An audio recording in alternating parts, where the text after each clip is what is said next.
Is it live? Is that the old one? Are you on the old one? No, 440. Oh, there you go. You got an ad, so it's going.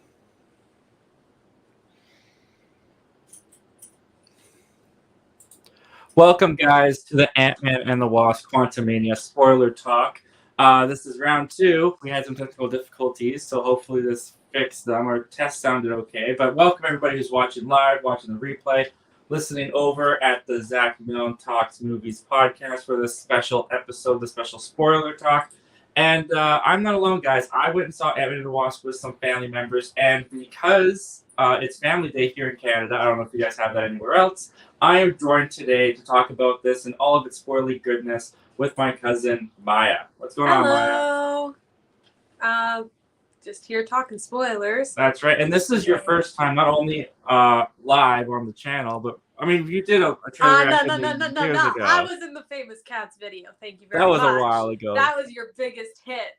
At the time. That's time. true. That was. You got it. You've done well since, but it's good to be back. That was a number of years ago. But yeah, it's great to have you back. Great to have you here. Hopefully, it's sounding better than we did this Hopefully. the first time. But I'm excited to talk about Ant-Man and the Wasp Quantumania with you. And guys, just so you know, this is going to be a full-on spoiler discussion. So definitely, if you haven't seen the movie, don't be here. And we're only probably going to go for about an hour. I'm so sorry for how delayed this is. But the first half of the show, basically the first half hour, Maya and I, we're going to talk about Ant-Man and the Wasp, what we thought of it and our spoiler thoughts. And then in the second half of the show, guys, as the show goes on, please write in comments, questions, your opinions on the movie. And in the second half of the show, before we sign off, we're going to take all of your live comments and questions and answer them and look at them. And guys, if you send in super chats, I like to thank you guys by returning the favor. So I know a lot of you guys are up-and-coming YouTubers like me. So for $1.99, I'll create a community post with a link to your channel. For $2.99, you get a community post with a link in this description below. And for $4.99 or more, you get a community post with the link in the description, as well as the link in the description of next week's show and a video shout-out. And that'll be also for this Wednesday on Zach Milne Talks Live. But of course, Super Chat's not required to get your comment in here, not to get it answered or looked at. We're going to do that regardless. So with all that out of the way, let's just jump right into Ant-Man and the Wasp Quantumania. So first, I do want to see who's in the chat and see what we got going on here. We got Luke Ponto. Thank you for joining us tonight, Luke. My man, Zach, what's going on, my guy? Hope all is well. It is well, man. Thank you for being here, man. Adrian Diaz, thank you for being here, Adrian. What's up, Zach? Pretty good. Not much, just having some spoiler discussions. Adrian also goes on to say hello, Maya. Hello, Adrian. Luke Ponto goes on to say nice to meet you, Maya. Nice to meet you, too. And Luke Ponto goes on to say, I really dug Quantumania. Not a perfect movie, but I liked it a lot. All right, guys, let's get into this. Let's start. So, Maya, this is what I want to start off with first, because Ant-Man and the Wasp Quantumania, it came out, we're all hyped for it, and then the critics saw it, and the Boy, critics, did they ever. boy, did they ever, and the critics weren't as kind to it as I thought they were going to be. It's got, at this point, I mean, by the time the image came out, it was at a 48%. It's now 47. Yeah. It's matched Eternals. It's the lowest MCU score they've gotten. How did that affect going into Quantumania? Before we get to your thoughts on the movie, going into the movie, how did this score affect your mindset? I was still excited to see it. Anything MCU related, I'm still gonna, go out and see, unless it's like everybody's like, do not waste your time, do not waste your money. I'll spend the money to go see this movie. And you know what? It was hard because the reviews came out for Eternals and I still liked it. It was fine. It was, it was Eternals. It wasn't anything necessarily very special, but I still enjoyed it, had a good time. And I find that with any MCU movie, even if it's not the best written or whatever, it's still worth seeing because of how the spectacle, it's fun. And so that was kind of how I felt going into this one. I was just like, you know what? I'll see it. I'll form my own opinion. Try not to let that affect the way that I think about it, but still excited. Of course, yeah. So, I was nervous, quite nervous going into this movie. The critic score did shake me a little bit, but I was hearing some good reactions fan-wise on Twitter. So that kind of eased my nerves going into it as well. So without further ado, Maya, you've seen the movie. We both went. we haven't talked about it too much since we saw it, but what are your overall thoughts? What did you think, before we really dissect into the spoilers, what did you think of Ant-Man and the Wasp Quantumania? I thought it was okay. That is the word that I'm going with, because I didn't love it. Nope. I liked it. I didn't dislike it. That's the biggest thing. It wasn't something where I came out and I was like, oh, that was just not good. Never ever want to think about that again. It was fine. It was, I like Ant-Man as a character. I'm kind of in the small minority of people that actually really like Ant-Man and Ant-Man and the Wasp. Ant-Man more. I just like Scott Lang, the character, and I liked his friends. I was kind of disappointed that his friends weren't in this one. But I did really like I like those movies. So coming into this, I was, prepared to enjoy it for the characters and that. And there were some things that I didn't love. There were some moments that I didn't love the story overall, because I really like how they keep the Ant-Man movies more grounded. And, you think, okay, yeah, it's a shrinking man, but like shrinking man who, wants to build a relationship with his daughter, who, wants to, stop stealing things and stuff like that. So it's a character that I like. And so in this movie, I still enjoyed it. And I can't hate on it too much, because it wasn't heaping pile of garbage. Yeah, and that's something I've seen a lot of online too, is people saying like they were so used to how the first two Ant-Mans were. They were smaller scale, they were more personal, and this being big and Ant-Man facing Kang, who we'll talk about as well, just seemed kind of out of left field. It didn't feel like it fit with the rest of the Ant-Man movies, which I don't really understand, to be honest. I felt like this was a very well continuation of the franchise, because I mentioned this in my non-spoiler review as well. We get a lot of talk about the quantum realm in the first Ant-Man movie. We get a lot of talk in Ant-Man and the Wasp, to the point that we actually go into it for the first time. And now this is us fully embracing, diving into the world of the quantum realm, which I thought was awesome. Like those freedom fighters that they meet, and they have the ooze in order to understand what they're saying. I thought that was actually kind of cool. I thought that was really clever. I thought that was a fun idea. I really enjoyed that. I really enjoyed the humor that was sprinkled out throughout the quantum realm as well. And one of the things we heard going into this movie was that it was very Star Wars-y. And I feel it. I really felt that the minute they walked into that almost like cantina restaurant place with all the different aliens and creature designs, which I thought looked really cool. I thought they did a really good job with the makeup and the art design with this world, with this reality. But before we get to this reality, let's talk about how the movie begins. How did you feel about the beginning of the movie? Because I kind of liked how it just kind of felt like it was another everyday life, every day for Scott Lang, and then they get sucked into the quantum realm. It happened very quickly. I liked how they built up Scott Lang as kind of like, he's kind of on his high horse. He's an Avenger. He just saved the world. You can see him. His ego's really fed. He's written a book. And I liked the relationship with Cassie in that way too, because she was like, "You're a hero, and you're not doing anything," and she was kind of frustrated with him. Now, her making the quantum realm device to get them sucked in, that was a leap. That was one of the many leaps actually that the movie took that I had to buy into. And Cassie read the quantum books they mentioned during the 5-year blip. I don't know if she could learn how to do it that quickly, but it was one of those leaps you had to take, and I did take it. I was along for the ride. I thought the setup was quick, but I liked it in its quickness. How did that affect you, the quickness of how fast you got into the quantum realm? Yeah, I really would have liked more time in what they were doing in the beginning. Not only establishing, we know Scott Lang, for those of us who saw the trailers, we knew, he written a book, whatever. But I think if we had gotten more time with Cassie, I feel like that would have been better, because she is a big, like, the scenes with Ant-Man in the quantum realm, she is there most of the time, or she is his motivation to get out of there, with her, of course.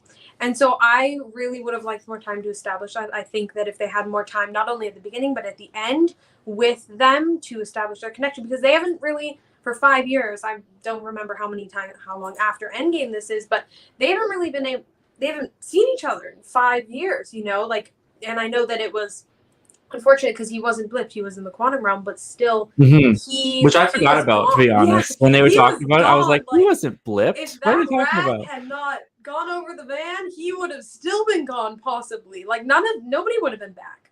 So I feel like I understand her being someone who is here, and we saw this a bit in Falcon and the Winter Soldier with people who weren't blipped and how, the world was during that time.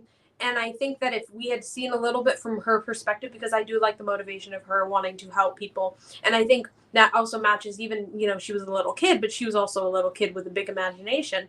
Mhm. And so I think if we had more time to establish her, because once she gets, like you said, her building that quantum thing, I think it would have been a little bit better if Michael Douglas, his character would have.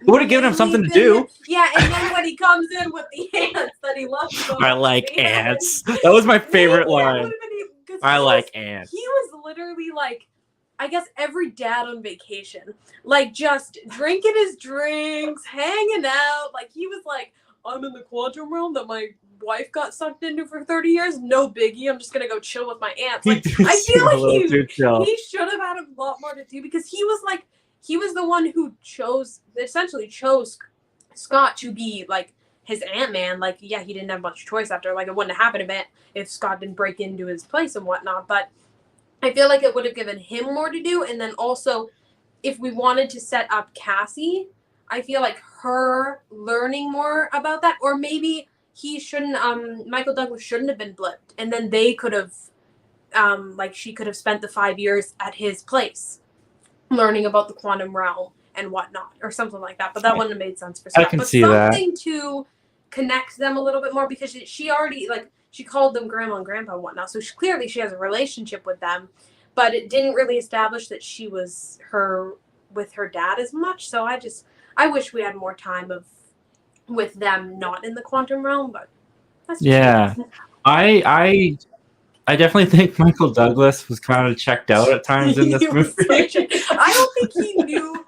I think it might have been like the volume / green screen because I think Michelle Pfeiffer did a pretty good job. Like it seemed like this wasn't her first rodeo, and I knew that it had to be like that because she was in the quantum realm, but also in real life, like filming it, she seemed well established in working with green screen and whatnot. Whereas not a Michael Douglas, he's great or whatever, but still, he didn't really seem. He seemed a bit checked out. He was like, he was having fun. Like he was drinking his drinks, learning that his wife had been with some other guys, particularly Bill Murray or whatnot. But Bill Murray. That was. And then he's like, I've been on a date with this other chick, and that was a little weird, but yeah, no, absolutely. And I mean, when we get to the quantum realm, well, you mentioned the volume. You talked about the volume. Mm-hmm. That was something I was worried about going into this movie because they used the volume for the first time, which they used to shoot the Mandalorian and stuff like that. They basically they use these big screens to project the environments, and then the actors kind of walk around it. It really restraints the area they have to move. And the first time they used that was in Thor: Love and Thunder, and I really felt it in Thor: Love and Thunder. You could I feel like the volume was not utilized very well. It was not done it didn't work in Thor: Love and Thunder, I didn't think. I didn't feel it too much in this one. And I thought the quantum realm actually looked visually really awesome. Mm-hmm. Like great, like beautiful, great design. I was really into the world. Speaking of the quantum realm, one big controversial characters that we meet in the quantum realm when we get down there, that this was the moment. I'll ask you this as well, because I was sitting in the movie and we're going through the movie and I have the critics in my mind and I'm going, okay, this is okay so far. Like I wonder where it goes wrong. I wonder what happens. And I think this is the moment that's either going to make it or break it for you. That's the introduction of MODOK. That is the introduction of MODOK, because when this character, when he pops up on screen, I was like, oh my goodness. And then when they go through his backstory of it being Darren Cross, the Yellow Jacket from the first film, they go and they show you that whole scene again where his arm, where he gets shrunk into the quantum realm. And they do a good job actually with the continuity, because his arm gets shrunk, his legs get shrunk, but his head's the last thing. So it works for the character. When they brought that into the movie, I was in. Like there was no hesitation. I was like, I love this. This is a fun continuation. I love that he's still crazy from the first film, and he's trying to be the ultimate destroyer, the ultimate weapon, which he talked about a lot in the first one. He wanted to create it. Now he is it. I found that connective tissue from the first film to this film. I got on board with it fairly quickly, but I've been seeing a lot of chatter online of people who did not. And I don't know if they're MODOK fans, because if I don't think you know much about MODOK, but this is not MODOK. No, it's not. Yeah, No, like it's if you're a comic book MODOK fan, if you're yeah, it's not him. But the adaptation that they did for this film of him, I really liked. He was one of my favorite parts of the movie. I'm not even gonna lie. What did you think of MODOK? How they used MODOK? It was a ride that I went along with. I like when he revealed. I didn't know. Like a week beforehand, you said that you read an article or something that kind of revealed to you that was Darren. Yes. No, I was on Twitter. Yeah. And it was like a not a screenshot, but like a quote, like a copy pasted quote, and it was from the actor, and they were talking about like the MODOK actor, and then it said something like, I wasn't going to come back, but then they told me the idea, and I said, if you guys do that, I'm in. And then it had the hyphen that said Corey Stroll, and I was like, oh wait, that's Yellow Jacket. Wait, Yellow Jacket's MODOK? Like I was like, what? Why are they letting this guy do interviews? What the frick's going on over at Marvel that they're letting this guy do interviews? But yeah, no, it was kind of spoiled for me. But sorry, I interrupted you. What did you think of it? I didn't know. So when I'm like, I didn't really care much about Yellow Jacket and whatnot, but I just liked the way that he looked. And he was so stupid, but it was funny. Like, it just, I don't know. Like, I feel like for this movie, it worked for the crazy, like, wacky movie that this was. But I feel like in the future, it might not be the best, like, for Kang's future in the MCU, because he is supposed to be like he is the bad guy for these next at least one or two movies. So yeah, this is kind of like this weird henchman to be Darren, who who's not a dick, who's not a dick. We've established that, and who is now an Avenger, apparently a dead one at that. But for him to be like his henchman, and for him to get beaten by Cassie Lang, who has been an Ant-Man for maybe like 20 minutes, maybe isn't great for the overall Kang journey. But for this movie, I can let it go because he made me laugh. That was another leap that the movie did, was with Catherine Lang, because I liked Catherine Newton in the role. I was worried because one of my big favorite aspects of the Ant-Man films have been a relationship with Paul Rudd and the little girl who plays Cassie. I've loved their chemistry since the first film, and I loved it even more in Ant-Man and the Wasp. So they have to age her up because of what Endgame did. I understand all that. But yeah, her becoming just like this superhero by the end of the third act. I think they talk about how she's been training and she had a suit and all that during the blip. But like we didn't get to see any of that. So that was another leap I felt from the movie, where it was like you have to just accept that Cassie is now a hero. Yeah, I didn't fully buy that. I think that she has the qualities, like, personally, to be not only like a hero, but just a genuinely good person. But I feel like this movie was supposed to push that Cassie and Scott relationship the most, but I personally liked it better in the first two. Me too. I liked when she was younger, and I felt like her being like, I could be your sidekick, whatnot. I feel like she now should be at a place where, like, she could be, but she has had no necessarily training, and she just kind of falls. It doesn't, like, it's kind of for the sake, like, my dad is a hero, or if it were like, you're not doing anything, so I'm going to do something, and I'm going to get a suit, and I'm going to go help people in the way that you taught me, then that would be cool. But I feel like we didn't get there. We didn't get that, like, established. We kind of got more, like, their relationship, aside from superheroing, was just kind of on the rocks. Yeah, and they played the stereotypical angsty, emo, mad teenager girl up just a little bit. Like, why she was so mad at... I understood, like, he was kind of getting lazy. He was having an ego. He was so full of himself, and he wasn't really being Ant-Man to help people. He's been Ant-Man for the fame and glory. I understood why that affected her, but yeah, it was just, it wasn't executed the best it could have been. I understood it, but it didn't. I didn't feel it. You know what I mean? Like it didn't hit emotionally. I was just kind of like, I see what they're going for, but I feel nothing towards it.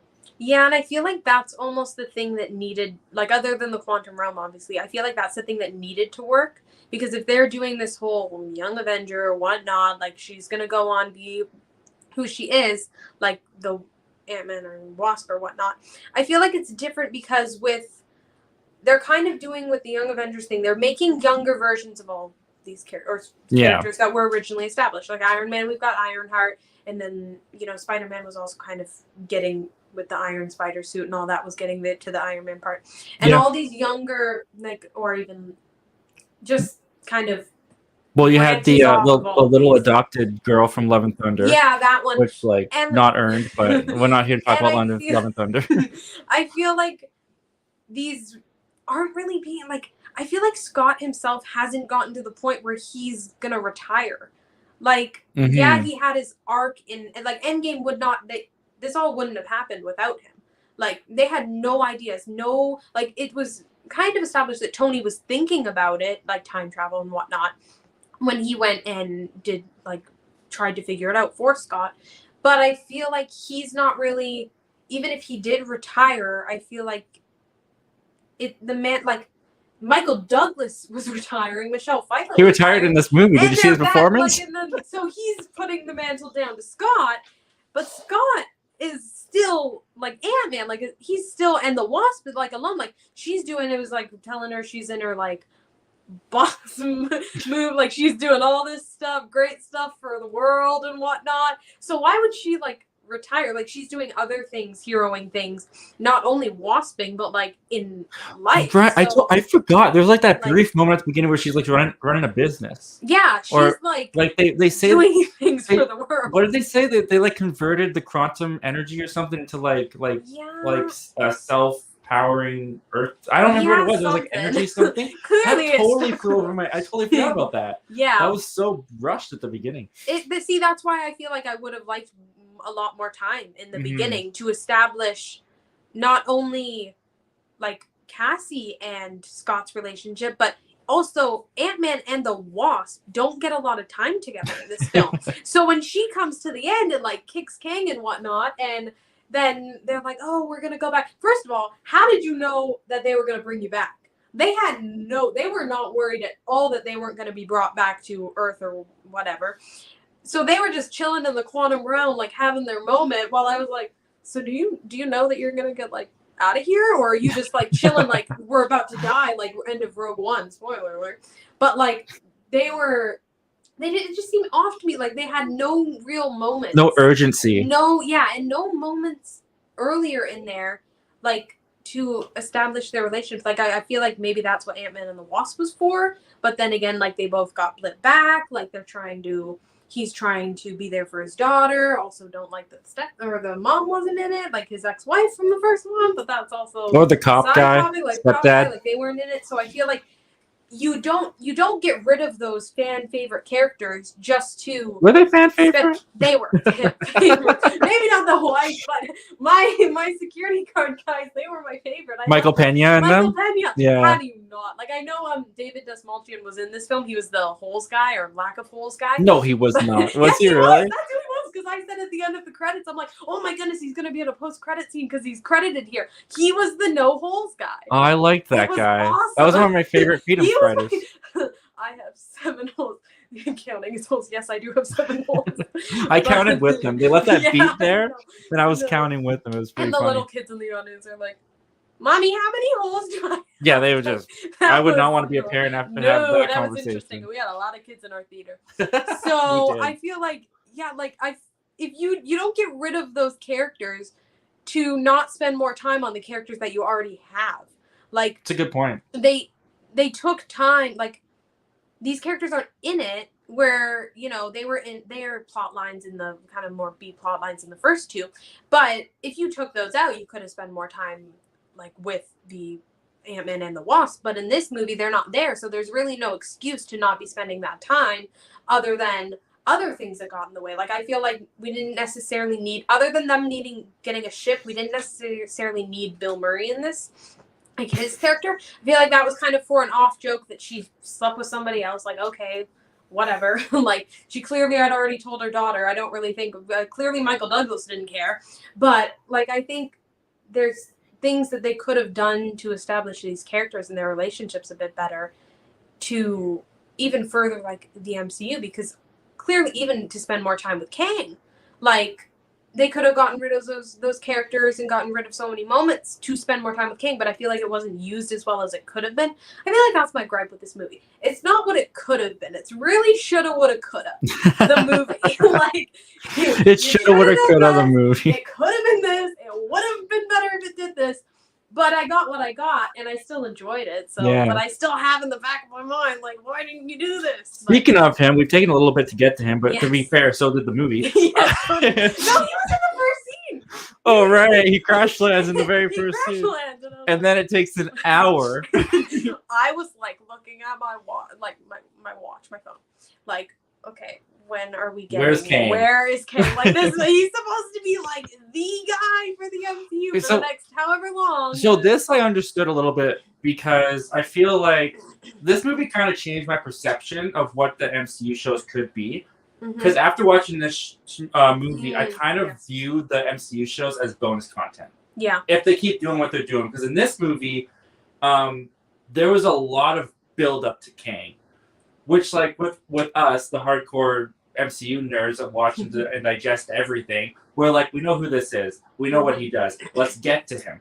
But for the casual audience that maybe didn't watch Loki, that maybe don't care about the MCU shows, they really set up this, like, mystery behind him throughout the beginning of the, like, first hour of the movie. As they're in the quantum realm, as Michelle Pfeiffer's character Janet is getting more intense and more anxious, as we start hearing more and more from these freedom fighters about what's going on there, who's controlling it. Even Bill Murray, who comes in to kind of like demonstrate the hierarchy of powers that are going on within the quantum realm. They really build up and keep saying him, oh him, who's him. And I feel like that was supposed to be for the casual audience member to kind of like start to feel the buildup of tension and suspense of like, who is this guy we're about to meet? Whereas we are like, when are we finally going to meet this guy? Like, where the frick is Kang?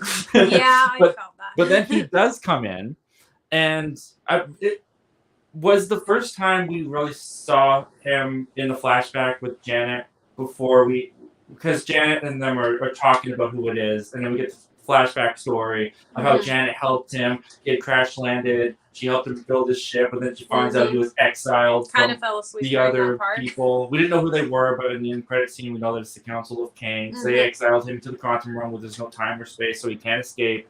She tries to help him. What did they say? They do the lazy screenwriter thing where the ship is like attached to his brain, so when she touches it, she gets every single memory. She just knows everything. Every all at bad once. thing he ever did, and knows that he's a bad guy. So she takes the core and she blows it up so big that he can't get it. And we get a lot of exposition about the multiverse and Kang and all that stuff. Like I said, I think that's mostly for the casual audience. Because if you watch Loki, you understand. Yeah. Like you don't need that to really understand. But that was for the casual audience, so I understood that. But yeah, so there is a gripe I have before we go on to Kang for a minute. The trailer. I watched the trailer again. Yep. I'm mad at whoever edited that trailer. I am too. I don't know if it's Marvel. I don't know if it was their thing, but the core issue that seemed in the trailer was that Ant-Man missed time with Cassie. They even play back the little girl's footage, and he's like, "I can offer you more time," and it seems like he's gonna offer him to go back if he does something for him. In the movie, it was just like this like heist moment. Yeah. It was like, "Hey, I need you to go into my core and shrink it, or I'm gonna kill Cassie." It was like. All of that intrigue from the trailer was gone. Yeah. And replaced with this like way less interesting idea. Yeah. Well, and I feel like there's something they could have done, which because they split up Cassie and Scott and they split up Wasp with her parents, I feel like Michelle Pfeiffer kept this secret that maybe if she was offered time to go back with her daughter and didn't fall for it because she knew who Kang was, but Scott falls for it. Right. He knew, like, he wants that time with Cassie. So I feel like if he would have bought into Kang, I feel like that, and then you realize what Kang can do and how he twists. Like, he has time in like the palm of his hands, essentially. And I think there are so many different ways they could have. Like, I really like the storyline where he like Scott just wants time with his daughter and wants to go like back and Like the trailers told us. Like it told. I feel like that would have been a lot. I don't know. A lot Yeah. better than what we got. But what we got, like, it's not like I don't love what we're. I don't love what we got, but it's not like I don't like what we got. But I feel like it just woulda, coulda, shoulda. It just wasn't there's as intriguing. things. Yeah. Like I was really hyped for that when I saw that in the trailer. Oh, yeah. And it was nowhere to be found in here. And this was my least favorite part of the movie, was the big conflict between Kang and Ant-Man is the fact that Kang was like, all right, shrink the core and I'm going to let your daughter go. And then he does it and Kang's like, fooled you. And then Ant-Man's just like, you didn't know that. But the biggest thing was that Ant-Man, the whole movie is just like, you went back on your word. Yeah, of course he did. But I feel like they didn't really, like, I don't know, when you have Floating Head Darren coming up to you and being like, yo, buddy, my old guy, I saw you on Thomas the Train, blah, blah, blah. And that doesn't really, like, establish the seriousness of, like, my boss will, like this is my boss. Like, I feel like if they had, this is general MCU, if they had moments where throughout these movies they were showing, like, the impact of Kang, like, they only have done it with Loki so far. Mm-hmm. Like, phase 4, if the culmination of all of these movies should be Kang, we haven't had any establishment of that previous to this other than Loki. Like, really, like, comic book fans and really big fans will be like, oh my goodness, that was just like Kang in the comics. But surface level are like, what the heck is a Kang? Like, what? So I feel like there's so much more they could have done to establish him, but at the same time, like, he just overarching in the MCU. I don't see, like, they killed him. He's dead. We'll talk about that in just a minute, actually, because I want to debate that a little bit. But basically, let's just talk about Kang for a minute. Let's talk about Kang. Jonathan Majors was like one of the best persons. Oh, he was great. He was like, fantastic. No arguing that. Super imposing, super threatening, super Darth Vader-ish. And this is another moment where I saw where the Star Wars comparisons were coming from. Because when he's got Scott and Cassie locked away, he basically starts using the Force on them. Oh, yeah. And then he starts doing the Kylo Ren thing where he freezes people in their place. And they explain that it's like his technology is so advanced than ours that we don't even know how it works. It's like magic. But it was so Darth Vader. It was so Kylo Ren. It was almost like a ripoff. It was almost too much. But I thought it worked for the threat of him. I love the presence that Jonathan Majors brought on screen. I liked that he never made a joke. Maybe you could argue the one joke he might have made was when he yells at Scott and says, "And you just talk to ants." Like that was a little bit of a chuckle moment for me, but I don't think that was like an MCU joke from Kang. Yeah. So I like the way that they used him in this movie. So when we get to the final battle, we'll just jump ahead there for a minute with Kang and Ant-Man fighting. I want to ask you this because this was a big topic online that I never bought into. Did you expect Ant-Man to die in this movie? I did not, and no, I didn't expect him to die. But I feel he shouldn't have won. He shouldn't have won. He shouldn't have won. He really should not. Which is also what I understand. I kind of fell asleep during the part where they were explaining everything about Kang, which is kind of on me. But also, I didn't, his powers, because I know him surface level from the comics and stuff like that. Like, I don't read a lot of comics, but I'll read like summaries, like recaps of comics or breakdowns of them. So when, like, I didn't understand fully, like, I understand he's they brought him to the quantum realm because he has too much power, blah, blah, blah. They need him not to move time. But at the same time, he didn't really use those, like, when he's fighting Ant-Man, like, Jonathan Majors versus Paul Rudd. Sorry, Paul Rudd, but you're losing that battle. He did lose it, though, to be fair. He got his butt kicked. Like, it was brutal. You needed Wasp. He would have died. Like, Wasp, if Wasp wasn't there, he would have died. Mm-hmm. But even versus both of them, like, if this is, that would be like if, okay, who's a like hero in Marvel that's similar, like, power level to Scott? I don't know. Black Widow? Hawkeye. Hawkeye. That would be like if Hawkeye and Black Widow went up against Kang and then he's gone. Like, A little bit weaker, but I can see what you're But getting they're at. weaker. Like if I guess multiply that by 2, like you've got 4 of them, or like Yelena came in and whatnot. Yeah. But I feel like because like Ant-Man has always kind of necessarily been seen as like he's not Thor and he's not Wanda and he's not Captain Right. Marvel. So if he like Kang was the bad guy in like the Marvels, and then you had Carol being like, okay, this is a threat that like I need help with. Like the 3 of us, like Monica Rambeau and Kamala Khan, like we need help with this. I feel like that could have been, or just put him against somebody that isn't Ant-Man. Like, Well, hold on. We're getting ahead of. I have a question there that we'll get ahead of ourselves there. But Okay. what I will say is that when I saw the trailer, Mhm. how I thought this was kind of going to go down, because again, the trailer sold me a little bit different of an idea than I got in the Mhm. movie. Still like the movie, but a little bit different.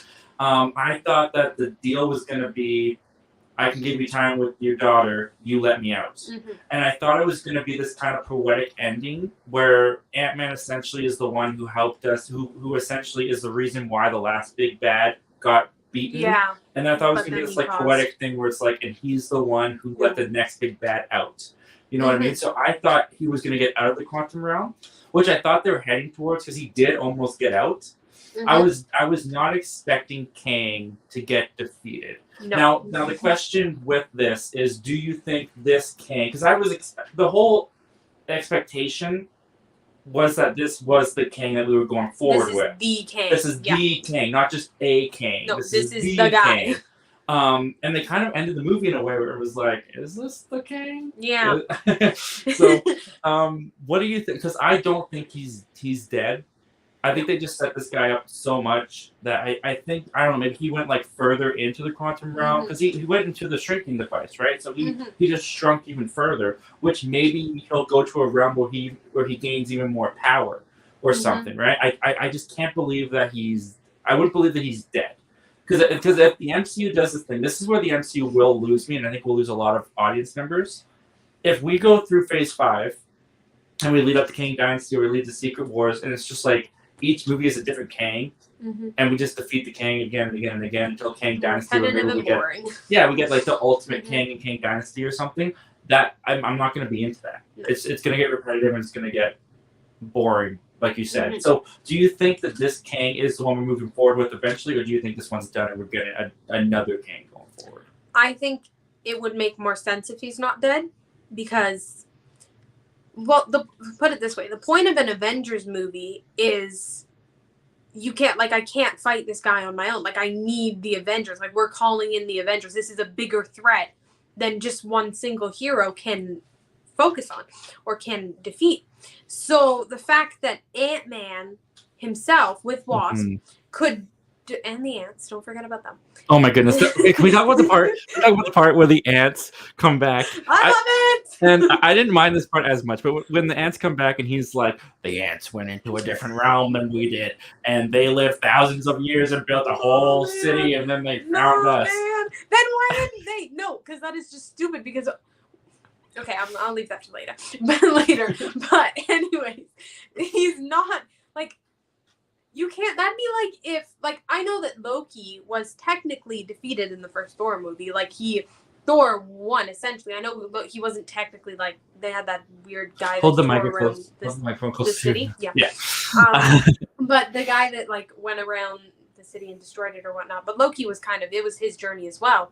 So for him, like, he came back in Avengers and he was like the big bad in that. But you had Thanos behind him. Giving him support, and then Thanos comes in, be this big guy. If you had like the Council of Kangs was sending one Kang at a time to like go defeat an Avenger, like, okay, whatever. But I don't think if you're big bad, like, if this is it's catch-22, because like this Kang is the big bad of whatever the Avengers.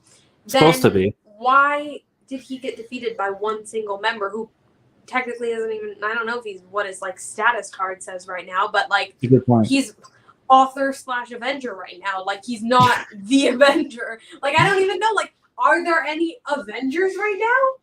Like, I did love when MODOK died and he was like, at least I died okay, dude. an Avenger. Okay. Like, yep. Give him what he wants. He's Yep, done, you're in. whatever. I thought that was great. Yeah. Okay, so One more thing I'll ask you, and then we're going to get to the comments and questions. So if you guys haven't written in your comment, your question, your opinion on the movie, start writing those in. We're going to take those in a minute. But the one question I want to ask you before we, first of all, give me your overall thoughts, again, of like how you felt after watching the movie. We heard how you felt going in with the critic score. How do you feel coming out? And also, do you think that this was a good way to start Phase 5? Okay, so overall, like I said, I liked it. I'll accept it for what it was. It disappoints me because there were so many things that they could have done better, at least in my mind. I'm not the, definitive, I choose what's good and bad. But at the same time, even just, there's so much that they could have done with this. And to answer your second question, as setting up for Phase 5, for Phase 5 and 6, I guess, too, I don't think that this is the start that they necessarily want, because Critically, no, they do not. It's not, no. But also, I know the fan score is at like an 84 or whatnot, but the cinema score was at a B. And unless you're a horror movie, like where people will judge those a little bit harsher, I feel like Marvel movies, there are only a handful of Marvel movies, like 3 or 4, that have gotten the B to B-. That's like Eternals, even I think maybe Thor: The Dark World. So people usually, if they have a good time, if they have fun, they're satisfied, they're fine, given an A, whatever. Yeah. But I feel like the territory that they are entering with Phase 5, Phase 6, it's not going to be for everyone. I agree. And they're going to lose people. And that's fine and whatnot, but they need to not lose their main audience, which is what I feel that they're starting to do with the crack. You can see the cracks. Yeah. And you know what? In a couple months when Guardians comes out and we're all saying this is the best MCU movie in the world, if that happens, then maybe it'll reestablish some faith in the MCU. Mm. But right now, but that also is probably going to be, I don't know this, but it's the end of their journey. I know that it's the end of their journey. I'm way more anticipating Guardians Volume 3 because I see that more as a James Gunn movie than a Marvel movie. Yeah. I feel like James Gunn has a lot more of a personal touch on that, and I feel like it's going to. Well, and it's their story, like it's ending their journey. It's not like it's not necessarily continue. Like it's not going to continue the MCU, but it's also at the same time not like, I don't know. Maybe you'll get a Kang teaser at the end of it, but its main purpose is to wrap up the Guardians story. Yeah. And that's what I like. I love the Guardians movies, so I have faith. My faith is weakened. Yeah, that's fair. Yeah, I liked it. I gave it a positive review. I gave it a recommend. I stand by that. I did enjoy it. I have my issues with it. I have mixed things on it for sure. There's some stupid moments. But overall, it's a fun movie. I really enjoy it. I'm really surprised that this is the one that's getting the lowest score because it didn't feel. I do agree with that. Yeah, it didn't feel that different from like an average Marvel movie that hits like the 70s or 80s. I enjoyed this more than Multiverse of Madness. I enjoyed this more than Black Widow, for example, and those both have good scores. But like it hits everyone differently, and this was so weird. This was so wacky. I can see why half the critics, it wasn't their cup of tea. I can totally understand that. I can understand that for audiences as well. As far as Phase 5, I said this in my review. I think it was a bold step. I think it was very bold. I understood when you listen back to what they why they chose it, like why they wanted Ant-Man. Peyton Reed wanted an Avengers level movie. They wanted to put Ant-Man, coming into his own against the biggest bad guy. Like I understand why they did it. It wasn't the strongest start to Phase 5. I will say that because Phase 5, what I was hoping for the start of Phase 5, what I was hoping for this movie was coming off of Phase 4. It was very divisive. A lot of people were disappointed with it. I wanted Phase 5 to kind of be like that boom moment where I understand everything that's happening now. I understand why Phase 4 happened and where we're at now and where we're going. And they give us a little glimpse, if you're a big comic book nerd, where we're going in Phase 5. But with that post-credit scene with the Council of Kangs, when they did pop up on screen, I know my brother, who's in the room, who's not even listening to us, explain this to me. I know that he loved it. Like, he was over the moon for it. He knows about the Council of Kangs and all that stuff. I was just kind of like, ugh. This is where we're going? I was the exact just same. Multiple Kangs?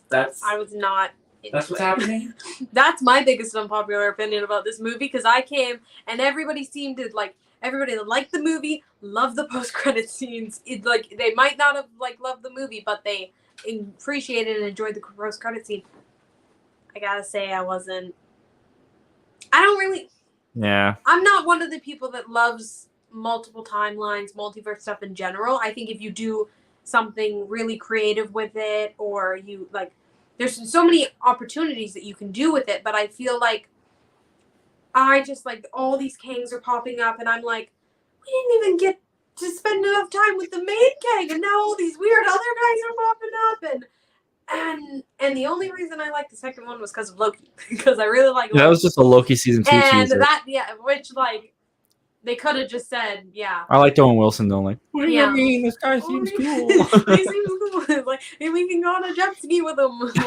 Why not?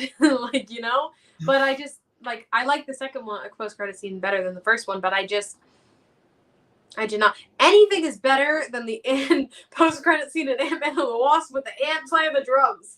That is I true. was so mad when I stuck around for that, and all I see is this ant playing the drums. I'm like, you couldn't even get Louise in here, oh. That's a But fair anyways. point. Yeah. No, definitely they started off Phase 4 mixed, maybe even mixer than Phase 4. Or does it Phase 4 already? Phase 5 they started off, maybe even mixer than Phase 4 was. Well, but Phase anyway, 4 was Black Widow, right?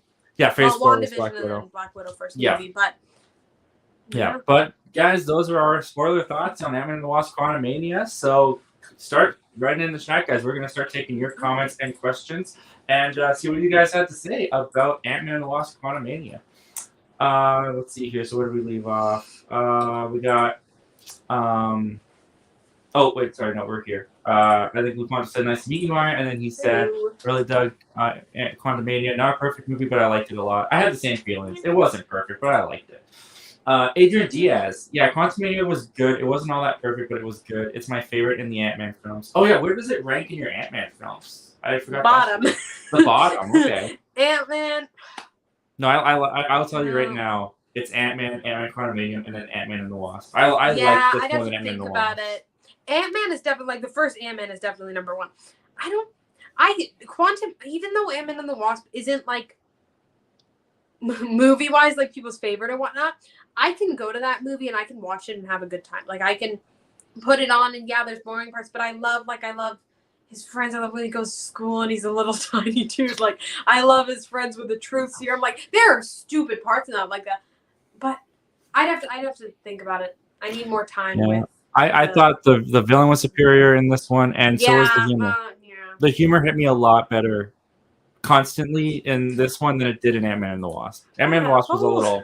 My name is Darren, and I'm not a dick. Such a great line. That's one thing. They will always deliver on the humor. And I feel like Ant-Man is one that can get away with it. Mm-hmm. It's supposed to be funny. That's their whole kind of shtick going into it, with having Paul Rudd and having it be called Ant-Man.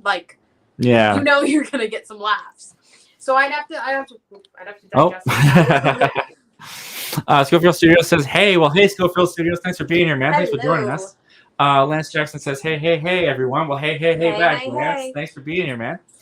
Schofield Studios, my anticipation, nice one, or this film was giant, so it was kind of disappointing. Yeah, I think a lot of people went in with huge expectations. And this was it was still a smaller scaled movie, I felt, compared to the rest of some of the MCU movies.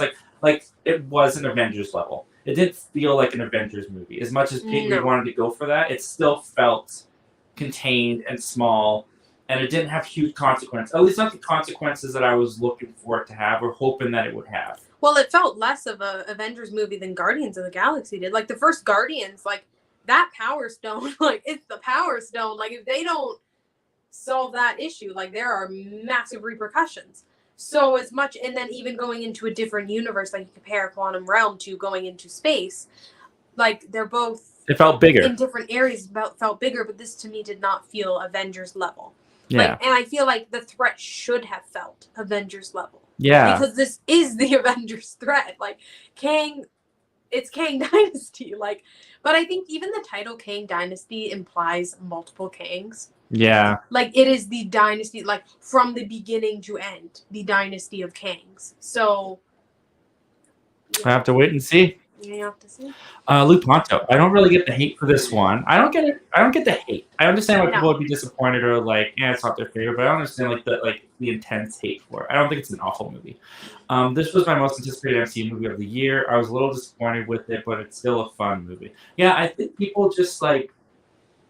I don't want to say they went in forgetting that this was an Ant-Man movie, but I feel like it was an Ant-Man movie. Like it felt very on par with the rest of the Ant-Man movies for me. It didn't feel like it went off the rails. It felt like at times it bit off more than it could chew for sure. But it still felt like an Ant-Man movie. I think the score is also indicative of where the MCU is in general right now. Like, because most people, I think a lot of people are putting, even though they don't necessarily like this one, are putting it above Ant-Man and the Wasp. But Ant-Man and the Wasp has like an 84 or like 80 to 84. Well, they were also at that peak of like, they just came off Infinity War. Infinity War had just happened. Like, the post-credit scene was like crazy. Like, all this, like, people were hyped. And I feel like people aren't at that point right now. Yeah. But people weren't at that point with Thor the Dark World. Like, Avengers had happened. They were kind of going like down. They were like dealing with the repercussions of that. And people still dug that movie enough to give it a good score. People always think that movie's rotten on Rotten Tomatoes. It's not. It's got a fresh score. People, the audience, the critics liked it. It's fresh in my mind just for the Loki scene where he turns into Chris Evans, Captain America. That is why I love that fresh scene in my mind. Yeah, that was a great scene. Yeah. Adrian Diaz says Kang and the 2 post-credit scenes were the things that saved the movie from all the hate for the ones that hate it. I don't really see how, to be honest. I get his comment because it's talking about like people, even if they didn't like the movie, they liked the post-credit scene. Yeah. But I feel like if you didn't like this, like, I think, well, people liked Kang in this movie, but if you didn't like Kang in this movie, then I don't think you're going to dig the post-credit scene. The post-credit scenes were way too hyped. The direction of, they were too hyped. That seems to be the thing of MCU movies right now. Like, post-credit scenes have always been hyped, but I remember going to see Black Panther, and that post-credit scene was hyped. Or Black Panther Wakanda Forever, sorry.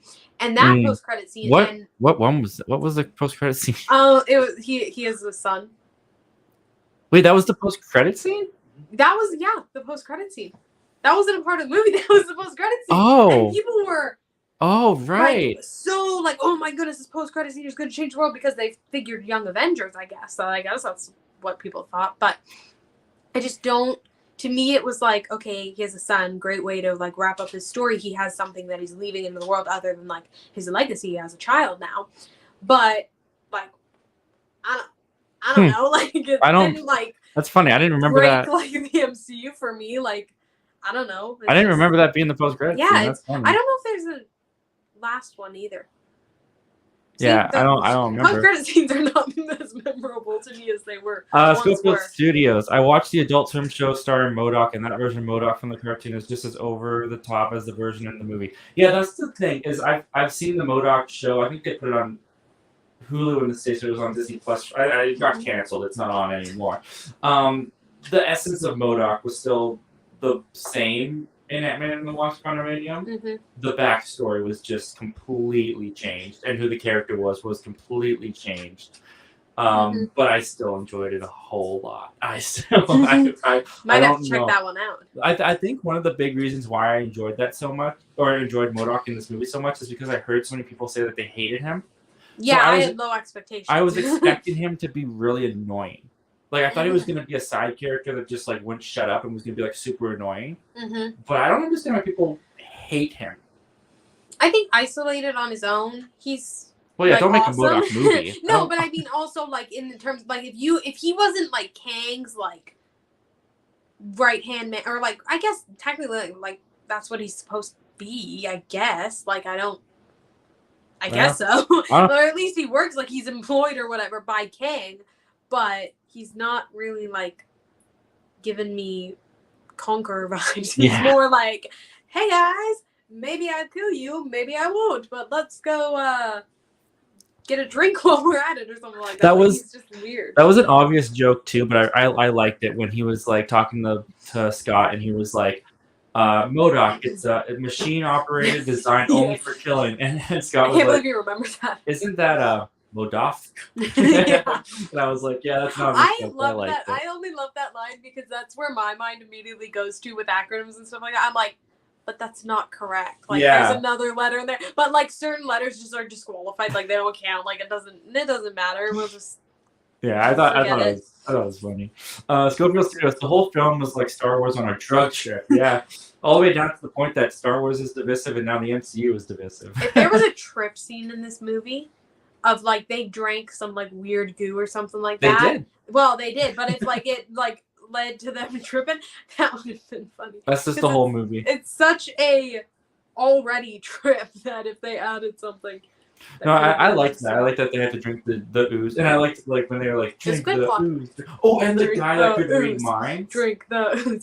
I thought that was pretty funny. I Stop thinking that. recognized him Stop from thinking that. something. I was the actor from something. I Yeah, I don't know what it couldn't was, tell you. but I don't remember. yeah, but I liked that character. It was just all like, we're gonna have a guy that reads minds, but they made it more interesting. Was he the actor? I don't know if you remember this, but was he the actor that got added last minute that everyone thought was going to be playing Reed Richards? There was someone that got added last minute, and they were like, "Ooh, is this guy Reed Could have Richards?" been. Was it that guy? I feel like it was. I can't I'm remember. not sure. Are Fantastic Four supposed to be related to this Kang dynasty I don't thing? think so. Are they supposed to be? My brother's nodding I don't- yes. Are they? Yes. Yeah. He's the They're comic. gonna need to hurry He knows more than me. because Rama Tut at the post-credit scene is connected to the Fantastic Four. Oh, I don't know if they heard you, but We- Ramika? Rama Tut. Oh, Rama Tut Tut. in the post-credit Nice scene. name. That was the Pharaoh Yeah. King, I'm guessing. Yeah. Mm, Anyways, And Kang is also a descendant of Reed Richards. and Kang is a descendant of Reed Richards. Okay, so they're very connected. Turns out, Kang is. a descendant of Reed Richards. Apparently. Does that mean that Reed Richards came from Kang, or that Kang came Kang from Reed No. Richards? Kang is from a distant future in the 30th Okay, yeah. century. Okay. Oh, Kang he's is- a He's descendant. and he's related to Reed Richards. See how confusing this can get for the like. I'm thinking like my mom going to see this movie. Like there is no way she gets to this. She's Well- gonna be coming being like, oh yeah, that guy, that really muscular guy that beat up Ant-Man. Oh yeah, what's he all about? Oh no, he died. Like Maybe it'll be adapted differently. Who knows? maybe. Schofield Studios. I wonder why Janet didn't want to send a signal to the quantum realm when at the post-credit scene of the second film, it literally sends out into it. Okay, I have seen this around the internet quite a bit. Where people say this is a She plot didn't hole. seem nervous at all. Like the other two seemed more nervous in general to Yeah. send him to the quantum realm. First of all, there's a couple plot holes in this. I mean, when they're in the quantum realm, when they go back to Earth, has time passed? No. it's supposed to be different in the Okay, quantum you know what? realm. I saw a comment that said maybe that's why he's being charged $12 for a coffee. Inflation went up while he Inflation was went in the up, quantum But realm. then I'm like, okay, here's the thing. Where I live, I pay like Starbucks wise, like $7 for my coffee, essentially. Chicago. Okay. But they're in San Francisco. I don't know. I was this is totally off topic. 90 Day Fiance had Oh. somebody buying coffee in New York and it was $12. So I don't know if somebody wants to do the math and think about like San Francisco to New York, but it was $12. Oh So my I don't God. know how much inflation. I'm gonna tell you something though. If coffees get to $12, that's when I'm going to the quantum realm. Like I'm getting out of here because there's no way that $12 for a coffee. But it could have also. I saw somebody else saying something about it being like he's making up for all the times he didn't have to buy a coffee because he thought it was Spider-Man. But Oh yeah, I'm but, pretty like, sure that's hold why. on. Or maybe that's just like rich screenwriters not knowing how much a coffee costs. I did like that though. Many- Thank many you, things. It Spider-Man. was fun, yeah. But I Um, think there. I also going on a tangent, but I do have a response to this though. Oh, yeah. It's not like that's scientific, mhm. but in the post-credit scenes of Ant-Man and the Wasp, when he goes into the quantum realm, he's collecting that energy for Ghost, Mhm. which I don't know if you're gonna pick up on that we're never later. gonna see Ghost. Maybe in the Thunderbolts, but not in this movie. He didn't go as deep into the quantum realm to do that. Yeah. he didn't, I don't know if he fully went into the quantum realm. But to you do think that. going anytime would be a concern? Yeah. Well, what I liked was at the beginning of the film with Janet, they kind of played almost like PTSD, where she's like, "I just don't want to talk about my experiences down there." Mm-hmm. And then it kind of did become about like, oh, I just didn't want to tell you about Kang. He's down here. So I can see why people are getting at this plot hole because it isn't fully explained, and it is a little weird. Yeah, and I feel like they, like, obviously a part of her, like, she spent 30 years down there. Like, part of her is going to know that, like, it's, like, it's not, you don't want to go back, obviously. So for her to, she's going to have some PTSD in general, but I feel like it wasn't played up as much in Ant-Man and the Wasp. Like, she didn't even, like, seem very concerned. Like, she was making jokes, like, don't get sucked into a time vortex or whatnot. Like, oh, yeah, I forgot about that. wow, Kang might be there too. You might want to mention that. And where were those big giant worm guys that was, like, trying to eat Michael Douglas in the spaceship? I liked those. I wanted to see more of those guys. I don't know. They're just, it's weird. It's one of many or a couple plot holes. Spoiler King say hello everyone. Well, hello Spoiler Hello. Kings. Those guys are great. Definitely check out their channel if you get a chance. I was on there not too long ago. Spoiler Kings. Yes, MODOK was awesome. He's a stupid character in the comics too. A different style of him, but it made sense. Yeah, to me, it made sense. The way that they were trying to connect it back to the entire trilogy, I liked it. I dug it. I mean, we've talked to nauseam about MODOK. I really, really like MODOK. I kind of want to get a MODOK figure. Not gonna lie. I do. When I know that he's going to be like a big Funko Pop. When that comes out, I may have to get a MODOK. Grab myself one of those. Not with his butt though. Casual Dude is in here. Well, thank you for joining us tonight, Casual Dude. Thanks for being here. I think it was a solid start to Phase 5, but what even was Phase 4? Well, if you're asking, roller coaster ride. It was a roller coaster ride. I don't know if he's asking like what were the movies? Like it started with Black Widow and no, I think he's like, what even? Yeah, was that? because it ended with Wakanda Forever, but yeah. To me, it started solid and ended solid because technically it started with WandaVision. Did it? Technically, yeah. Which I was think the you're best right. show in my personal opinion so far. And it ended with Wakanda And it Forever. ended with Wakanda Forever, which no, Shang-Chi was my favorite movie of Phase 4, but Wakanda Forever was one of my favorites of Phase 4. So. And both of those ended. Both of those kind of like book ended, and it was like they both dealt with grief. So that's kind of cool. And they both also like WandaVision kind of led into WandaVision seems to be, I don't know, maybe I'm just having a brain fart, but seems to be the only project that has led in Phase 4, like on its own, into something else, like movie-wise TV show. Like Loki, went into a post-credit scene, but other than that... I mean, Miss Marvel is leading into the Marvels. But just for Phase 4 in general. Oh, like yeah, okay. Because then you've got, like, because I'm thinking, like, phases beforehand, like, of characters who joined other movies. Like, after Avengers... Black Widow went on with Captain America and Winter Soldier. So those two characters Yelena came into Hawkeye. So Yelena, okay, yeah, that's something. But, yeah, so there's some connected. So there's a couple, but I feel like overarching, there's so many that like they're just gonna have a heck of a time figuring this out, and they're gonna need some better writers. Scofield Studios. I mean, if you save the world and end the apocalypse, I think you have the right to do nothing for the rest of your life and brag about it. I think you've earned a good retirement. I think it's fair. Like, yeah, I mean, I'm not gonna argue with that. You can't that's solve what I would every do. problem. But your daughter's not gonna be too happy about it. That's what we learned from this movie. Yeah. Spoiler Kings. Haha, Douglas didn't know where to look for all the CGI. he was tripping. Talk about a trip. Like he just trying to look out of it. Yeah, it's hard though. Like I'm thinking like if a guest actor who comes on to like Mandalorian or something like that. Like when you've got nothing but CGI, like maybe somebody's in the suit or maybe like if you're in the quantum realm. For those actors that have to work with that, like that must be so tricky. And I feel like the volume for actors, I've heard like in interviews and stuff that it's helped them because they can actually visually see the world that they're in. But I don't want the volume to keep going because I didn't really like the volume in Thor Love and Thunder. Yeah. And I feel like it was a little bit better here, though. It, but in Guardians of the Galaxy, I'm worried.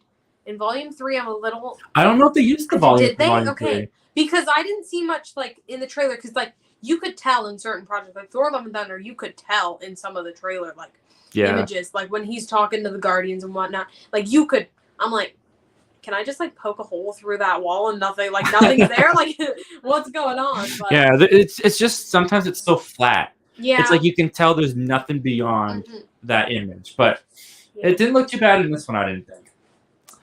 Schofield Studios, if they replaced MODOK's role with Bill Murray, I would enjoy it more. You know what? I don't understand, and maybe this is just me, the criticism that people have out there about like Bill Murray wasn't in it enough. I don't really take that. I didn't even as want a him to be in it at criticism. all. Well, the So- thing is that he's an actor who was in a role, and his role was served. It for was a however long- cameo. Like Sylvester Stallone in Guardians That's of the what I'm Galaxy. talking Like, about. Yeah, Sylvester Stallone in Guardians it's of a the Galaxy cameo. Volume Like 2. I didn't want any more of him. Like, not like his character was super interesting. Yep. Like it was basically there to get a ship and establish that Janet had been with another like guy, and it was a joke. Yeah. That's essentially what he was Did there they for. did they and all use him he in the did. marketing to sell the movie? Oh, yeah. Absolutely. Yeah. But that's what they do. That's what they do, yeah. Did you see the trailer? They lied about the whole movie to But I us. don't know how many people nowadays are going like, I gotta go see that movie with For like Bill 5 minutes Murray. of Bill Murray. Like I don't know, maybe like I don't know. Yeah. It's- I don't know. Maybe that, people were but- expecting more from Bill Murray. I just don't really understand it. I'm just kind of like, You could also tell from the trailer that his scenes in the trailer were all kind of part of one. Like they took place in the same area, so I kind of figured he was only going to be one scene. I don't know if that was just me, but he kind of just seemed like a one scene guy. Like yeah, I didn't think there was much more they were gonna do with him. Ha, your brother's in here. I saw that. What the heck? Why is Maya Why here? is Surprise, Maybe if you Josh. picked up your phone once in a while, you'd know. Jacob Hubbard, thanks for joining us tonight, Jacob. Hello. Great to have you here. Listen, I did not like the movie. Good start. Yeah, good start. I just believe the Marvel fatigue is hitting me. I agree, James Gunn. I trust, so I want to see Guardians. I agree, James Gunn. I trust, so I want to see Guardians. I think a big gut punch to Phase 5 could have been Scott. Yeah, I never believed he was gonna die. I think didn't he's in the believe next he was Avengers gonna films. die, but I don't know. Looking back, I feel like if they either did something where like he like Tony Stark didn't cause us, it kind of caused Age of Ultron, and his character was still absolutely beloved, and he had to wrestle with. It was an ongoing journey. Like he had to wrestle with the fact that he's out of his league in this world. And I feel like if Scott realized what's beyond him, like he already saved this one big threat, but there's more out there. And for him to be the reason that Kang came back or came to Earth or whatnot, I feel like that would have been a really good way to not only establish like why it's an Avengers level threat, but also just like to bring Kang more into it. Like I feel like he should have either just gotten away, like gotten in the quantum realm, like the portal's gone, or gotten out of the quantum realm, portal's gone, and then warn everybody that there's this big thing, Kang coming, or Kang the Conqueror or whatnot, and that's how you connect it or something. I also think that Kang should have showed up at the end of the movie somehow, because Scott was so paranoid. Like, we solved the big threat walking down the I street. We thought they were solved him. setting up I a thought they were teaser. setting up that. I totally thought that one of the like people singing "Happy Birthday" or somebody was gonna be Kang. I was waiting for in a like an earthquake or something to happen, and Kang was gonna like emerge because he like grew big out of the quantum. I was waiting for You know something. what? Okay, so I think that what would have been, this could be so stupid, but I think he should have paid his bill for dinner or something like that. Like call back to the beginning where he's so beloved because he's Ant-Man, so somebody pays his bill in the beginning, And it's and then at the end you've got Kang paying his bill. And it's like, oh, maybe I'm not liked by everybody. that's an interesting idea. Like if it was that King or was just another King, it'd Yeah, be like a question mark almost. So and then also so you know that they're all like, then that brings more into the Council of Kangs that all came, like they can interact with each other, so they know like, okay, our Kang from this world died, so we gotta go find the guy that killed him. Okay, that's Scott Lang. So which Kang is going to Earth? Like, they tag team. That's fascinating, actually. But as far as the Marvel fatigue goes, yeah, I don't blame you. I miss the peak. I miss Phase 3. I miss that. I really do. I miss hearing that critics are coming out of the screen, out of the premiere tonight, and just being like, reviews are gonna be awesome. I cannot wait. Like that. Yeah. That feeling's gone. Now I'm just kind of like, I hope they like it. I hope Yeah. it's good. It's not even that hope of I hope they love it. It's more I hope that they don't hate it. Yeah. Like Yeah. it's just but and it's the characters too. Like first movies, like I liked, like Iron Man was a hit from like his first Mhm. movie, and I feel like the only new character that we've got that has been a hit since his first movie, maybe Shang-Chi. Shang-Chi, yeah, I was People gonna really say. people liked that movie, but they also liked the movie. They didn't just like the like character. They liked like the Awkwafina world, and- the dad, like the villain, the world that they went to. Like that was really great. Like Aquafina, yeah. And you felt that MCU magic between even their bond, like that chemistry that they can have in the MCU. But I feel like even with all these shows, like yeah, people like Kate Bishop. I feel like the younger audience maybe liked her a little bit more than the older audience. People like Yelena, Mhm. but Moon Knight they liked, but I feel like you're not even going. It was kind of wishy-washy for sure, unfortunately. Lisbeth, well, thanks for joining us tonight, Lisbeth. Thanks for being in here. Hope Jonathan Major's shoulders are going to be okay for Creed 3 after carrying Quantumania. He is gonna whoop Michael B. Jordan's bottom. Yeah. First it was Paul Rudd, now it's Michael B. Jordan. First Paul Rudd, like he's definitely blowing up right now. And Yeah. I don't know. I would argue he didn't carry Quantumania. no. I mean, he was one of the he highlights was only in for like sure. the second half of the film. He was definitely a standout, but Mhm. there was enough there where I was entertained the entire time. Like Mhm. I didn't feel like when he came on screen I was like finally I'm not bored. Like I liked the freedom fighters, Well, I liked yeah. the jokes. I loved the guy about the holes. I also loved the joke when they were like, your buildings are alive, and he turned to them and was like, yours are aren't? dead. Yeah, yours Yeah. are dead. I thought that was funny. I enjoyed that. Yeah, Yeah. there was a lot I enjoyed. And I feel like for me, I kind of went in expecting the movie not to be like not great, and then Kang to be great. But I kind of went a little bit the opposite. Like I thought the movie was fine, and I thought Kang was fine. So Yeah. I did like I liked the like I don't know. They could have done better with everything. Elizabeth goes on to say they should have kept this movie small like the other Ant-Man Yes. movies. Maybe then it would have been a little bit better. Yeah, I mean, it would have been a completely different story, but I mean, yeah, I don't know. Maybe people would have just been like, oh, it's the same old thing. It's a palate cleanser Yeah. or something. I don't know. It could have been worse. It could have been better. It's hard for me to argue that because I liked the movie. Like, I enjoyed it. I want to see it again. Maybe not in theaters, but I'm definitely looking forward to seeing it when I buy it on Blu-ray. But I liked it more than Ant-Man and the Wasp. Like, Ant-Man and the Wasp is not one I get excited to go back and watch. I like it, but I don't get excited to go back to watch it. But I'm excited to see this one again. I enjoyed it a lot. For the first Ant-Man movies, I didn't even necessarily love the movies. I just loved the characters. Mm-hmm. So it was fine for me to go into this one not loving the movie because I still like Ant-Man, like Paul Rudd is. I love Scott Lang, like he's great, and that kind of carried the movie for me at least. Absolutely. All right, looks like this is our last comment of the day, unless someone else writes in before we're off. But Schofield Studios. If you watch Quantumania backwards, it's about a guy getting off drugs, writing a book, and having a good family life. And the Oscar goes to. That was pretty good, Schofield. That's a good one to end it on. All right, guys. Thank you. I want to thank you guys again, everyone who watched live, watched the replay, listened over at the Zach Milne Talks Movies podcast for this special show, the spoiler show for Ant-Man and the Wasp Quantumania. But, guys, it doesn't end there. If you're watching this on the replay, comment down below. What did you guys think of Ant-Man and the Wasp Quantumania and all of your spoilerly goodness? If you haven't and you enjoyed the show, consider hitting the subscribe button. We're trying to get to 2,500 subscribers by the end of the year.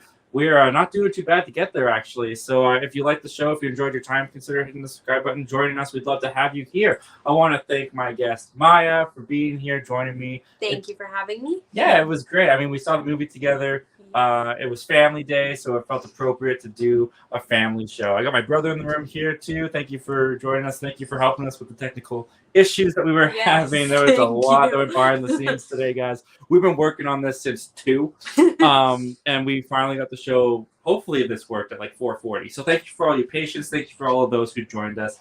And without further ado, I will see you guys again on Wednesday for Zach Milne Talks Live. And take care. Hope to talk to you guys again soon.